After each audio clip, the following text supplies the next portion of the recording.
I'm just going to show you guys how amazing my tripod setup area is.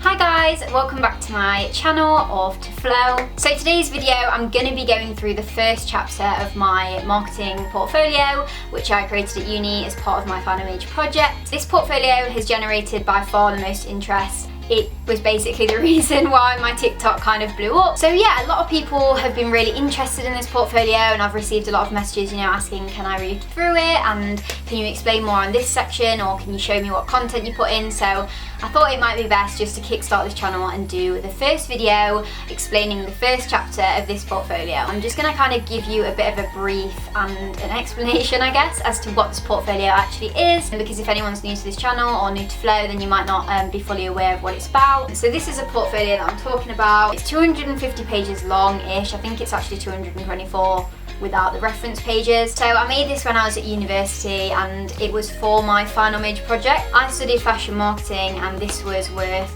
50% of my total grade. Not this portfolio itself, but the whole module. The pressure was on. You could basically do whatever you wanted to. That sounds so vague, but within obviously the module guide. But in a nutshell, you could pretty much do whatever you wanted to do as long as it was in line with fashion marketing, which is what my degree was. People did all sorts of things. People did like campaigns for fashion brands, collaborations. People also started their own business like I did. Loads of different things, as you can imagine. But yeah, it was a great opportunity really, just for you to kind of showcase your skills in whatever you wanted to do. This project was last January, so I was at uni last year, and it was all the way through till May, so I had 3 to 4 months working on this project. So don't think, I created this in like a week. I mean, I didn't really have a clue, to be honest, what I wanted to do at the start, but I decided to sit down and think, right, what do I enjoy and what am I not going to mind working on for 3 months, because obviously that's a long time to be working on something, and I didn't want to be doing something that I hated just for the sake of getting a grade. So I sat down with myself, had a little brainstorm, and then I figured out, I really like branding and communication. So I thought,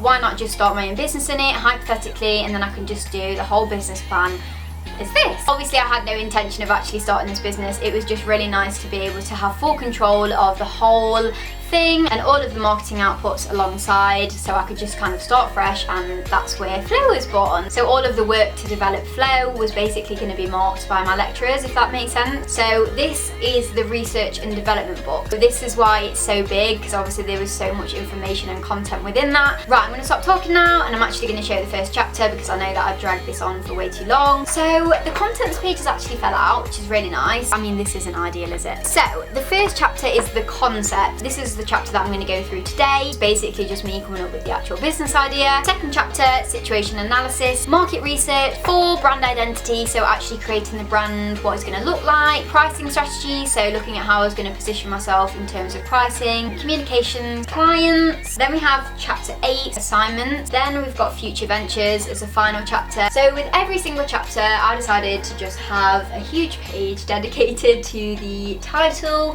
So this one's obviously the concept, and then the chapter number. I'll just show you the actual page first, because obviously talking on the camera and then talking behind, you probably won't hear me. Alongside every chapter title, I would have another page which basically just explained what the chapter was about. It just makes it a lot easier to read and follow, and people can just pinpoint where they want to be without having to read the whole thing. So on the next page, I decided after I'd done the summary that I was going to break the chapter down into 3 different subcategories. So that was the same for every single chapter. I'd have those 3 pages and it would be consistent. So if you have any statistics, or if you have any statements, or find anything that you really want to stand out and you want people to see, make sure to highlight it and make it bold, make it visually engaging. So I did that quite consistently throughout the whole thing, just because lecturers could, see it straight away and think, right, she's done the research there, that supports that, and all that sort of stuff. It just does make it a lot easier. And then I had the arrows and stuff, just a nice simple layout, nothing too fancy. Sorry guys, I've just forgot, but another thing to point out as well, every single chapter corresponds with a colour. So obviously, as you've just seen in the contents page, the colour code that is next to the chapter heading is the same colour that is represented throughout the whole of that chapter. So following every single chapter heading, I'd always have a separate page with the subcategory title. So this one was assessing skills, and again I just have a small summary kind of explaining what I was going to be about. So this page is really just simple, just a bit of text with white space. You don't need every single page to be full of visuals and to be full of copy because it can be too much. A bit of white space is always nice to break up your pages. Another reason is obviously this page was very text heavy, so I didn't want 2 pages that were both going to be really text heavy because no one's going to want to read that. So another thing to mention as well is that because I had so much research to include within this portfolio, I didn't always have the space and the capacity to make every single quote that I used look like this. So if I did have any more statistics that I wanted to include or quotes, I would just make it in a simple bold font, so again it stands out but not too much to the point where it takes up too much space. That way you can still make room for loads of quotes in there, but you don't always have to make them look huge. So yeah, that's pretty much an overview of that page. It's not really that interesting, to be honest, it's just a breakdown of my skills. So then we move on to this page, and I really like the design of this page. So this was kind of like a flowchart type infographic. In the red was the roles that I really didn't want to go into, and then in the white was the ones that I did like and that I was going to consider doing for my business. Content variation is so important. You don't want every page to be the same. You don't want it to be repetitive, you know, you want it to be exciting and you want to keep readers engaged. So another tip from me is to have a play around with the layout. You don't always need to stick to the same one. Move on to this page, and this was the business skill set, so the required responsibilities for the business, and then I had a mind map, basically just breaking that down. Guys, I'm really sorry for the sudden change in lighting, but basically because I am so professional at this and I completely know what I'm doing, my battery ran out for the camera, so I had to recharge it, and now here we are 4 hours later filming again, but it's fine, it's all good. So on the next page we have just a simple quote, and then we have the next subcategory. These quotes I really liked. Again, it was something different just to break the pages up, but the main reasoning for displaying the quotes like that was if I found anything, you know, that fits perfectly with what I'm saying. So if you do have any bits of information that you really want to make clear to someone, then you could always even dedicate a page or dedicate a large section of your page and make it, you know, as bold as you can. So this chapter was all about defining the service that I was going to provide to customers. So after I'd assessed my skills, then it followed on to how was I going to turn that into an actual service. So this section was defining potential services. Again, we've got the different coloured subheadings there, and then I had those like geometric shape patterns throughout. It was just my style and how I wanted to lay it out, but with the layout of your page and the design aspects of it, you don't have to be a professional designer. I wasn't a professional designer, I'm still not, but you know, you can work around and play with shapes. Sometimes it's the simple things that can look really effective, so you know, don't overthink that and just try and do whatever works for you and what you think looks best. And then this page was all about differentiating the service, so how I was going to stand out against competitors, what my USP was going to be with it, and all that sort of stuff. So yeah, that page was basically dedicated to that. Then that followed with this page here, and then again just another subcategory. This page I really liked because it wasn't too text heavy, it was just simple, straight to the point.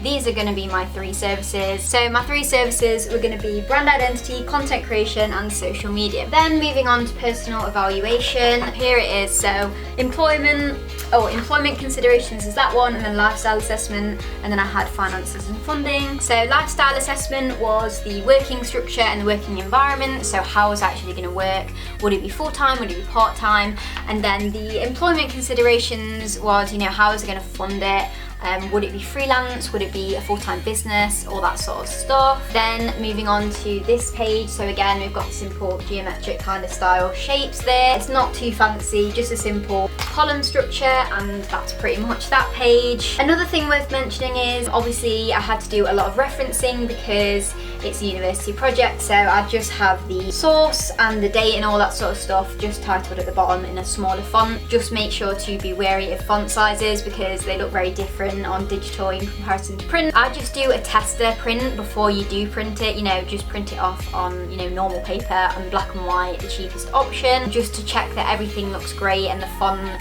and all the sizing is correct. I used a font 9 throughout the main body of the text. I think this font was a size 15, and then I think this font was a size 6, 7. Then lastly, to finish off every single chapter, I had a 3-point summary. This was really helpful because it just summarised what the chapter was all about and the key findings within that chapter. People might forget what you actually did within that chapter, or they might just want to skip to the end. But yeah, that 3-point summary was just basically 3 statements that clarified what I actually did in that chapter, what I found, what I discovered, what I established, whatever it might be. Then we had a reflection page. So this was just really simple. So we had to have this. It was compulsory for every single person on my course. You had to do reflection throughout your portfolio and throughout the development and research. So I decided to just put mine in a small box, keep it clean and tidy just so it wasn't scattered around the pages randomly. So that's pretty much it for this video. I feel like it's been very messy, but yeah, that's pretty much it. If you have any special requests, or if there is anything in particular that you want me to expand on,